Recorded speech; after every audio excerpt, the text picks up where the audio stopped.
When Tom installed security cameras for peace of mind, he never imagined they'd capture the ultimate betrayal, his wife with another man, in their bed. But it wasn't just any man. What started as quiet suspicion turned into a mission for justice that would shake an entire community. Tom Mitchell hadn't had a quiet house to himself in years. Between his job as a systems analyst, two energetic kids, and a wife who thrived on full calendars, solitude was a luxury long forgotten. So when Lisa announced she was taking the kids on a weekend beach trip, just the three of them, Tom didn't argue. He even helped her load the car that Friday morning, gave each kid a tight hug, and waved them off with a smile that concealed his relief. For the first time in a long while, he could breathe. Tom didn't have grand plans. He wanted to catch up on work, maybe finally organize the garage, and, most importantly, soak in the silence. No screaming matches over screen time. No debates about what's for dinner. Just him, his laptop, and peace. That night, as he settled into his work, there was a knock at the door. It was Mike from next door. Mike had a way of showing up without being invited and never seemed to run out of things to say. Tom braced himself. "Just got cameras installed," Mike announced, eyes gleaming. "All around the house.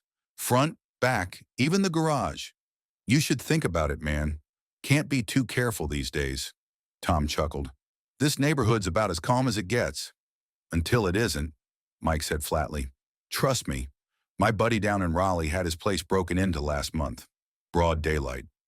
Mike rambled about coverage angles, motion sensors, cloud storage. Tom nodded politely, eager to return to his work. But something about Mike's words stuck. Not fear. Tom didn't scare easily, but the idea of control, of knowing what went on in his home when he wasn't looking. That night, Tom found himself browsing home security systems online. It wasn't paranoia. It was practicality. By midnight, he had ordered a set of smart cameras. Discreet, efficient, real-time monitoring straight to his phone. They arrived the next morning. Tom spent Saturday afternoon installing them, one at the front door, one in the backyard, another covering the garage, and a couple inside for good measure. He calibrated the angles, tested the app, watched a live feed of his own hallway with an odd sense of satisfaction. He never mentioned it to Lisa, not because he was hiding something, but because it didn't seem important. He figured if she noticed them, he'd explain then. Sunday came and went in a blur of productivity and quiet. By Monday, the house no longer felt like a retreat, but a hollow space waiting to be filled. Tom realized how much noise had defined his life, and how much he missed it. He called Lisa to check in. The kids were having a blast. Lisa sounded tired but happy. They'd be back Tuesday evening. Tom cleaned up the house before their return. When Lisa and the kids walked in, the place lit up again. The laughter, the little arguments, the stories about seashells and jellyfish. It all came rushing back, and Tom embraced it fully. Life resumed its usual rhythm. School mornings, packed lunches, homework at the kitchen table. Tom returned to the office. Lisa resumed her part-time work at the library. Evenings were filled with movies, board games, and porch chats. The beach trip faded into memory. Tom hadn't thought about the cameras since setting them up. They blended into the background, just another part of the house. Until one Tuesday morning, while skimming emails during a slow meeting, he tapped open the security app out of idle curiosity. What he saw made him sit up straight. The footage showed a man entering the house. The timestamp was from last Thursday, mid-afternoon. The kids were at school. Lisa was supposed to be home. Tom paused. Had she mentioned anyone coming by? He played the clip again. The man walked in confidently, like someone who had been there before. Not in a rush, not confused. He moved through the living room and down the hall without hesitation. Tom told himself it was nothing. A contractor, maybe. But Lisa hadn't said anything. And the man didn't look like anyone Tom recognized. No uniform, no toolbox, just a man entering his house like he belonged there. He didn't bring it up that night. He didn't want to sound paranoid. He told himself he was being irrational. Still, that night, he reviewed more footage. The man had only appeared once. Everything else seemed normal. For now. But the image lingered. Something about the man's posture, the ease with which he moved, it gnawed at Tom. By the next morning, doubt had taken root. He decided to wait. Observe. Maybe it was a one-time thing. Maybe Lisa had forgotten to mention something simple, but part of him, the quiet, focused part, had already shifted into investigation mode, and the cameras were just getting started. Tom tried to dismiss what he had seen on the security footage. For 2 days, he convinced himself it had to be harmless. Maybe Lisa had a friend stop by, or a contractor she forgot to mention. But each time the image flashed in his mind, something didn't add up. Thursday afternoon, while Lisa was out picking up the kids, Tom sat in his office, the app open again. The footage was from earlier that morning. His heart rate climbed the moment the feed loaded. The same man appeared. Again. This time, it was unmistakable. Same build, same walk, same quiet confidence. He let himself into the house, walked down the hallway like he knew where he was going, and disappeared from the frame. Tom stared at the screen, stunned. This wasn't random. This wasn't a mistake. Someone was entering his house during the day when the kids were gone and Lisa was home. He checked the door logs, no signs of forced entry. That meant a key or someone letting him in. Either way, it narrowed the possibilities down to one person. Still, Tom said nothing. He didn't want confrontation. Not yet. He needed proof. A theory could be argued. Evidence couldn't. That night, Tom quietly added 2 more cameras, one in the living room, another just inside the bedroom doorway. He worked after everyone went to bed, careful not to wake anyone. If there was more to uncover, he wasn't going to miss it. The days passed slowly. He went to work, came home, helped with dinner, played with the kids. Lisa seemed normal. Too normal. If she sensed anything, she didn't show it. Tom smiled through it, keeping routine alive, all while checking the footage late at night. By Wednesday, his patience paid off. The man came again. Tom watched the new footage with clinical focus. He didn't let emotion in, yet. The man entered through the back, walked straight through the house, and stopped at the bedroom door. Tom fast-forwarded. A moment later, Lisa appeared in frame. They didn't speak, at least not where the camera could hear. But their body language said enough. Familiar. Comfortable. No sign of surprise or urgency. They slipped into the bedroom and out of sight. Tom paused the video. He didn't need to see more, not tonight. What was left of his optimism had drained away. This wasn't speculation anymore. Something was happening, and Lisa was at the center of it. That night, he barely slept. Every time he closed his eyes, the footage played on a loop in his head. The trust he'd once had, the years of partnership, the family they had built. It all felt fragile now, thin. One more visit, he told himself. Just one more moment caught on camera, and he'd know for sure. Friday morning, Tom checked the app before heading to work. The man came again, but this time, the footage didn't stop at implication. It was clear, unambiguous. The bedroom camera had captured everything. Tom sat at his desk, watching it unfold in silence. Numb, not angry, not even surprised anymore. Just broken. He saved the clips. Not because he planned to use them, but because part of him needed the reality preserved. Proof that this wasn't all in his head. That evening, Tom said little at dinner. Lisa chatted about school meetings and grocery runs like nothing was wrong. Tom answered when necessary, smiled when expected. But the distance between them had changed. He wasn't a husband anymore. Not in the way he had been. He was an observer now, watching a lie unfold in real time. He didn't confront her that night. He waited until Monday. He knew the kids would be at school, Lisa would be home, and he'd be ready. When she walked through the door, he was already in the living room. He didn't say anything at first, just stood there holding his phone. Footage queued up. Lisa looked at him, curious, then confused. Then the screen lit up. For a moment she said nothing. Then came the tears, the denials, the apologies, the explanations about meaningless mistakes and bad judgment. Tom listened, but he didn't hear her. The footage had already told him everything he needed to know. He didn't raise his voice, didn't argue. He just stood there while she unraveled. Finally, he spoke. "I'm not here to fight," he said. "I just wanted to know the truth." Lisa reached for him. He stepped back. She cried harder. Tom walked past her and out of the room. That night, he slept on the couch. 2 days later, he filed for divorce. The divorce process moved faster than Tom expected. Lisa didn't contest it. Maybe she knew there was no ground to stand on. Maybe she was just too ashamed. Either way, within a week of filing, they were discussing logistics, custody, finances, who would move out and when. Tom felt like a bystander to his own life. He went through the motions, work, parenting, errands, but underneath it all was a constant burning question. Who was the man? The face was etched in his memory, burned in by countless replays. He didn't need another clip to recognize him, but the lack of a name gnawed at him. Tom couldn't move forward until he filled that blank. He began quietly asking around, not directly, just casual conversations with neighbors, acquaintances, people from town. Then one afternoon, while picking up groceries, he overheard two women talking at the checkout. One mentioned a Dr. Carter in glowing terms.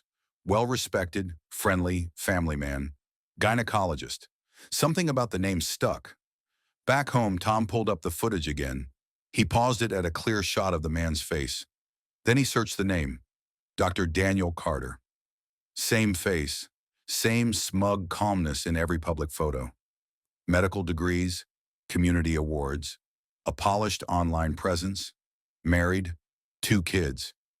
Tom scrolled through photos from charity events and holiday parades.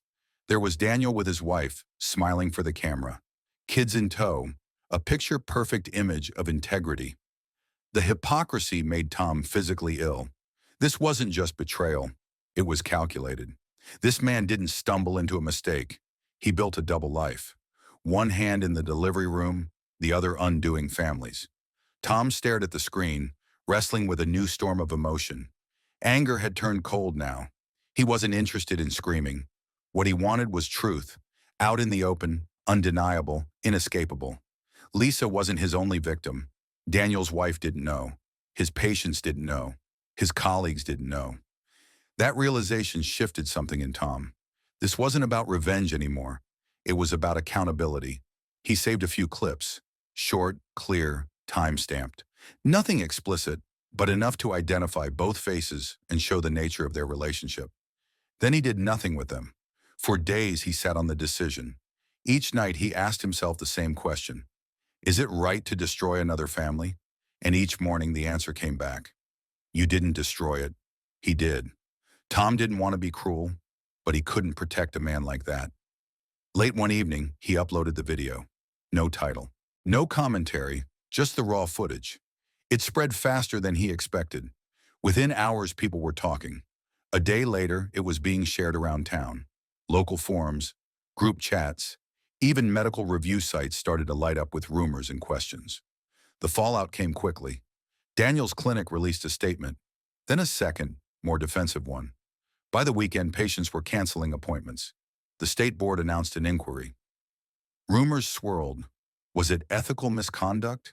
Abuse of power? Tom stayed quiet. He didn't answer calls, didn't comment online. He watched it unfold from the sidelines, his identity still unknown to most. But it wasn't anonymity he was after. It was clarity. He wanted people to see Daniel for who he really was, behind the degrees and the white coat.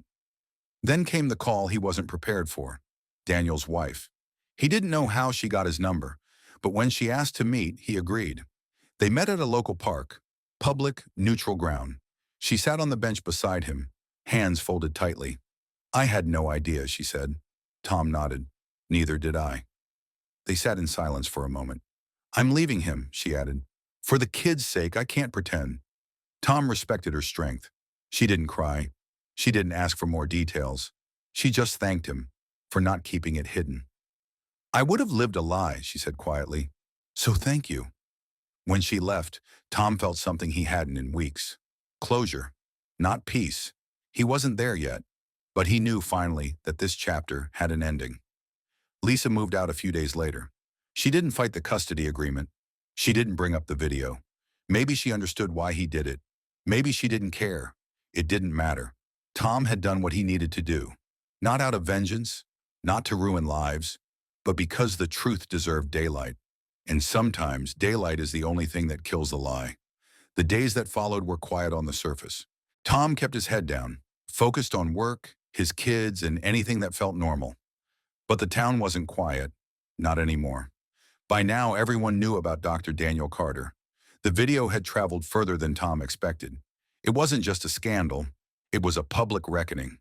One of the city's most trusted professionals had been exposed in the most humiliating way possible. The clinic where Daniel worked distanced itself immediately. Within 48 hours of the footage surfacing, he was placed on indefinite leave.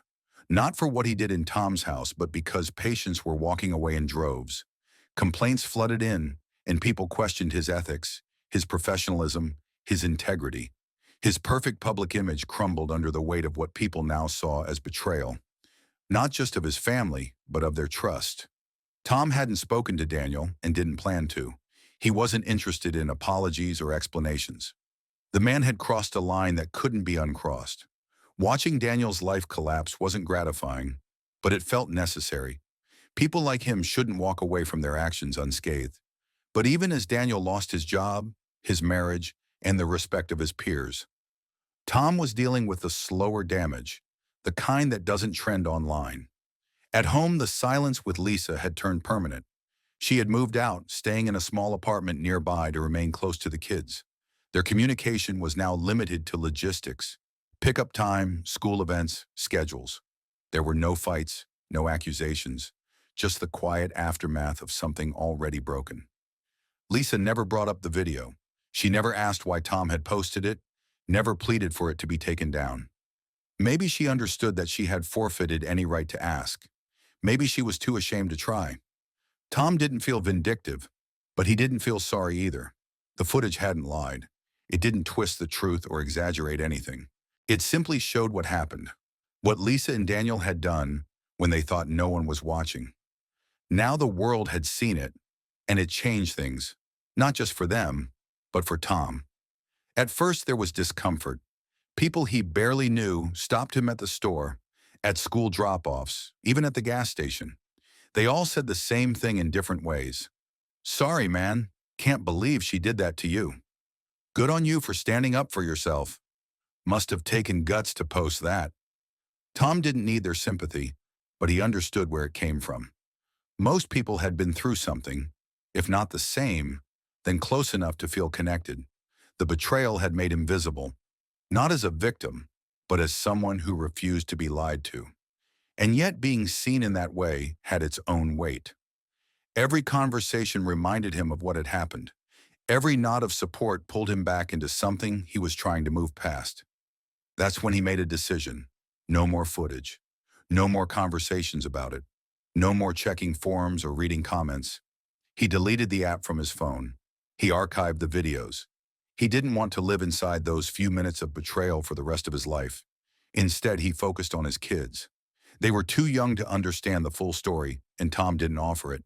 He told them that he and Mom weren't going to live together anymore, but that nothing else would change. They were still loved, still safe, and still at the center of everything. They accepted it with the resilience only kids seem to have. Questions came up occasionally, mostly practical, but they adjusted quickly. Tom did too. His nights were quiet now, but not empty. He started running again. Not far, not fast, just enough to feel his lungs work, to shake off the noise in his head. He met friends for coffee, took his kids on weekend hikes, found comfort in small routines that had nothing to do with marriage, betrayal, or revenge. One Saturday, while sitting on a bench watching his kids play, a man approached him, middle-aged, polite, unfamiliar. "You're Tom, right?" he asked. Tom nodded cautiously. "I just wanted to say, what you did, it helped my sister. She was stuck in a situation with someone like Carter. Seeing it all laid out like that, it opened her eyes.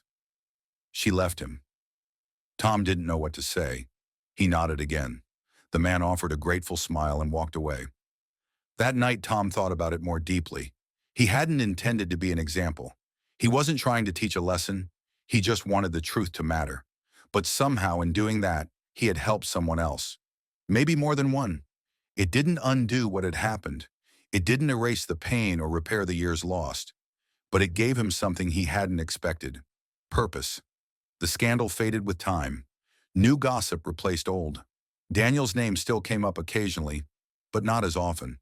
Lisa kept her head down. Tom stayed out of sight. The storm had passed, but the changes it left behind were permanent. Tom wasn't the same man who had installed those cameras out of boredom and neighborly pressure. He was sharper now, quieter, but not bitter. He had lost a marriage but found clarity, and clarity, he realized, was more valuable than any illusion of security. Months passed. The story that once dominated whispers in Tom's town eventually faded. People moved on. New topics replaced old scandals. Dr. Daniel Carter's name stopped trending. His medical license remained under review, but the clinic had already erased his presence. He relocated quietly.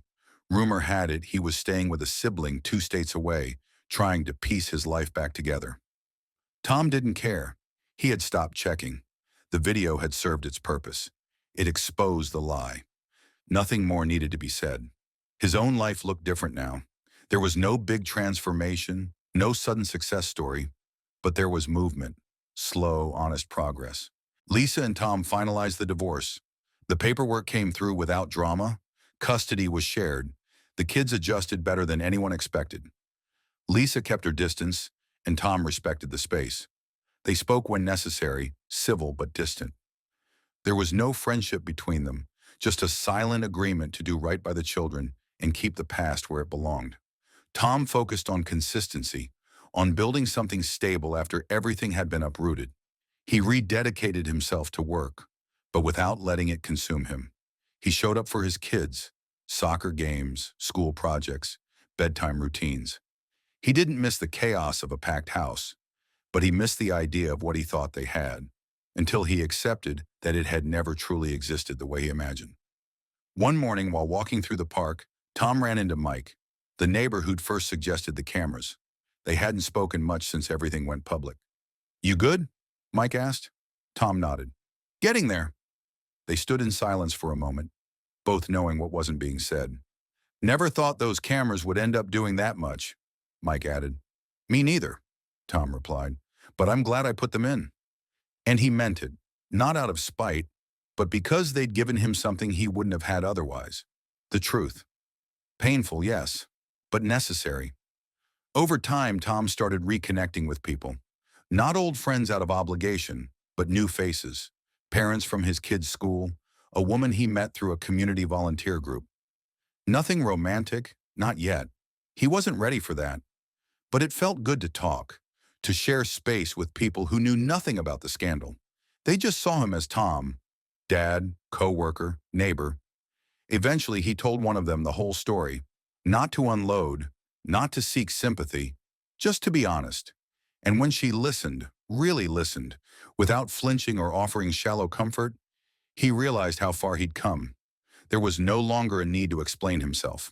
The man he had been, married, unaware, content in routine, was gone. But the man he was becoming felt solid, grounded, aware of what trust really meant and how easily it could be lost. Sometimes when the house was quiet after the kids had gone to bed, Tom would sit with a cup of coffee and think about what happened. Not with bitterness, but with reflection. He no longer saw it as the worst thing that had happened to him.